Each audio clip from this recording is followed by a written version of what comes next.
Nike is a great client. Apple is a great client. Mini is a great client. IKEA is a great client. And how do I know this? Because the work on these accounts is consistently outstanding. The third and final chapter on my wish list is titled, Clients Get the Advertising They Deserve. There is so much creativity in this business, in this city, in this country. Canadian creative departments are world-class. We see it at Cannes every year. But I sit in studios as a director, directing commercials for excellent creative people. And I watch clients round all the corners on the ads. Zero in with laser precision on the funniest part of the spot and ask for it to be changed. Or add 3 lines at the last minute to the spot in the recording session that undoes all the careful writing and all the careful thinking that was brought to that spot before it got to the studio. There's a great client in this audience today, by the way, Tim McChesney, who I was talking to earlier. We were talking about this very point of letting creative people be creative people.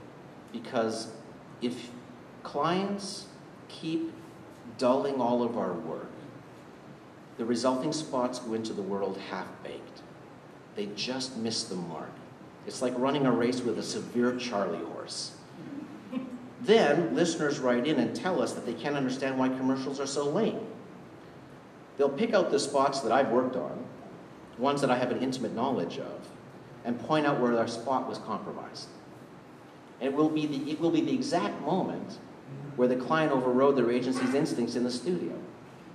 And I know this to be true because I was there when it happened. But the public points at us creative people as a result saying, what's wrong with your industry?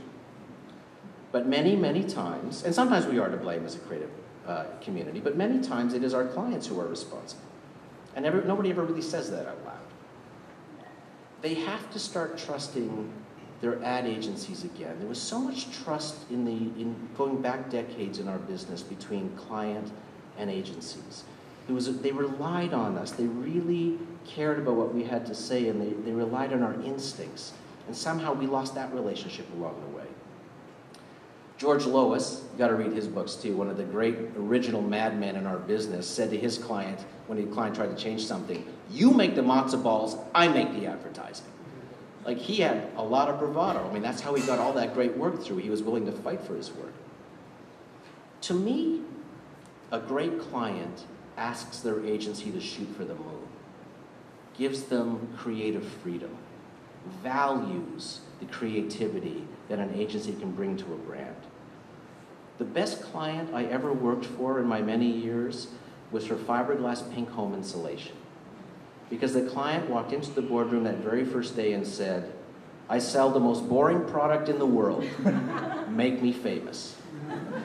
And guess what? We did. We did some of the freshest work for him of anything I've ever worked on. And we continued to do it for many years for that product. And you have to think about his product. You buy it once, maybe twice in your life, you stick it between the walls and you never see it again. That's the life cycle of home insulation.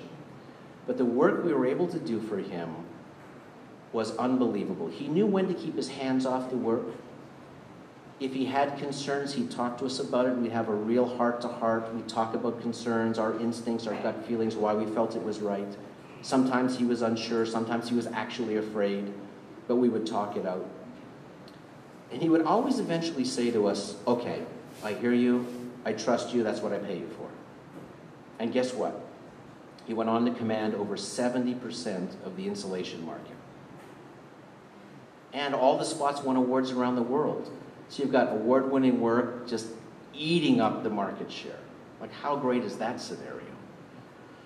I think that he was a testament to the rule that clients get the advertising they deserve. Whenever a client has said to you, I trust you, isn't that a client you will crawl over a mile of broken glass for? Isn't that a client you will gladly give up your weekend for? Isn't that a client whose business you worry about? I think we need to swing back to the Mad Men days. That's what I think. When Don Draper gets up and makes a mesmerizing pitch, reveals a terrific campaign backed by this searing insight, and the client stands up and applauds. Because big ideas are the last legal means you have of gaining an unfair advantage over your competition. But that is just my wish list. Chapters for our next book, coming soon to a store near you, and we don't even know where you live. We're